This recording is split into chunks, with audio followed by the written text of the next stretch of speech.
আসসালামু আলাইকুম ওরহমতুল্লাহ। তান্ত্রিক মহাগুরু চ্যানেলের পক্ষ থেকে স্বাগতম। আমি সাইফুল কবিরাজ। আজ আমি আপনাদের সামনে এমন একটি আজকে নকশা সম্পর্কে বলবো, যে নকশার মারফতে পাগলা কুত্তা বানাইয়া ফেলাইতে পারবেন, কুত্তা পাগল বানাইয়া আপনার কাছে নিয়ে আসতে পারবেন। এমন একটি নকশা নিয়ে আপনাদের সম্মুখে হাজির হলাম। মহা শক্তিশালী ভালোবাসার একটি নকশা। তাদের মধ্যে এমন মিল হবে, দুইজন কখনো আলাদা হইতে পারবে না,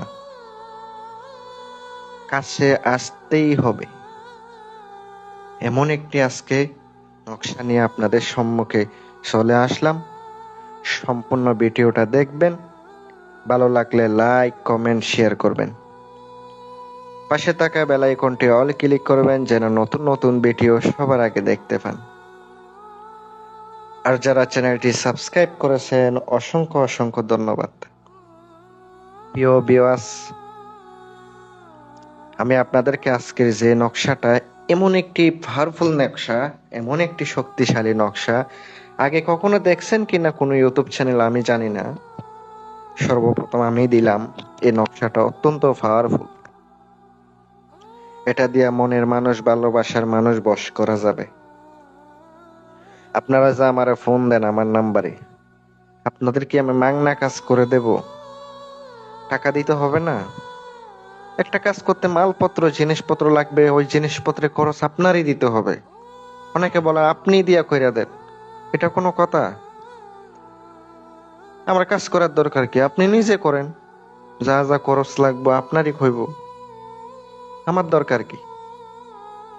আপনার তো কাজের পারিশ্রমিক আলাদা দিতে হবে, আর যে জিনিসের খরচ এটা আলাদা দিতে হবে। যারা জিনিসের খরচ দিতে পারবেন আগে যোগাযোগ করেন, নয়তো আল্লাহর হস্তে যোগাযোগ করেন না। যাদের বিশ্বাস নাই আমার সাথে যোগাযোগ করেন না। আর কথা হচ্ছে, আজকের এই নকশা অত্যন্ত পাওয়ারফুল নকশা। যেই নিয়মে বলে দেব ওই নিয়মে প্রয়োগ করবেন, 100% কাজ হবে। এই নিয়ম, দুইটা নিয়ম আছে, কিন্তু আমি একটা নিয়ম দিয়ে দেব, ওই নিয়মে আপনি প্রয়োগ করবেন, 100% কাজ হবে। কথা হচ্ছে, মেয়ের নাম, মেয়ের মার নাম, ছেলের নাম, ছেলের বাবার নাম অবশ্যই এই নকশাতে ব্যবহার করতে হবে, লিখে দিতে হবে। ছেলে মেয়ের উপরে করতে পারবে, মেয়ে ছেলের উপরে কাজটা করতে পারবে, উভয়ের উপর করতে পারবো, এতে কোনো সন্দেহ নাই। নিজের শরীর অবশ্যই বন্ধ করে এই কাজগুলো করবেন। এই কাজ করতে গেলে অবশ্যই আপনার নিজের প্রতি আত্মবিশ্বাস, ভরসা রাখতে হবে। যদি বিশ্বাস ভরসা না রাখেন, কাজ হইব না। যে নকশাটা দেখতে পাচ্ছেন, এই নকশা দিয়া কাজ করতে হইলে আসন সাজাইতে হইব। আসন দিয়া পাক পবিত্র অবস্থায় গোসল করিয়া একটা আসন বিছাইতে হবে, নতুন একটা আসন। গোলাপ জল লাগবে, আগরবাতি লাগবে, মোমবাতি লাগবে, 7 প্রকারের ফল লাগবে, তারপরে দুধ, কলা, চিনি এগুলা দরকার হবে। শ্মশান থেকে মাটি আনবেন, ওই মাটির একটা পুতুল বানাবেন। আর কাঙ্ক্ষিত ব্যক্তির ব্যবহারের কাপড় লাগবে, ওই কাপড় দিয়ে পুতুলটা পেঁচাইতে হবে। আর নকশাটা আপনাকে জাফরান কালি দ্বারা সাদা কাগজে লিখিত হবে, অথবা সাদা কাপড়ে লিখিতে পারেন। তার ব্যবহারের কাপড়ের উপরে লিখতে পারলে সব থেকে ভালো হয়।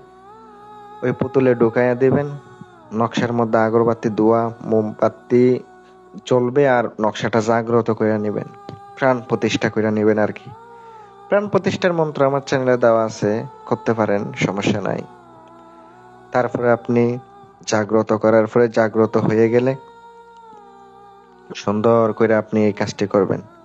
যখন আপনার জাগ্রত হয়ে যাবে নকশাটা, ওই পুতুলের মধ্যে ঢুকাইয়া দিয়ে পুতুলটাকে জাগ্রত করে নেবেন, একটু খাম সিঁদুর দিয়ে দিবেন। দেওয়ার পরে আপনি এই পুতুলটা কলা পাতার উপরে রাখতে আপনি কাজ করবেন। কলা পাতার উপরে রাখতে হবে। তারপরে আপনি সুন্দর করে এটা আপনি শ্মশানে যাবেন। রাত 12টার সময় শ্মশানে গিয়ে শরীর বন্ধ করে পিছনে তাকাবেন না। যাবেন ঠিক আছে, পিছনে না তাকিয়ে চলে আসতে হবে। সুন্দর করে আপনি চলে আসবেন। পিছনে না তাকিয়া সোজা আপনি চলে আসবেন, দেখবেন আপনার কাজ হয়ে গেছে। এতে কোনো সন্দেহ নাই। পুঁতে দিয়ে পিছনে না তাকিয়ে সোজা চলে আসবেন। আর দূরে থেকে দেশ এবং দেশের বাহিরে কাজ করাইতে চান, অথবা পাথর, আমার কাছে পাথরের আংটি আছে, আপনারা সংগ্রহ করতে পারেন। ইনশাল্লাহ যোগাযোগ করেন। ধন্যবাদ। আসসালামু আলাইকুম।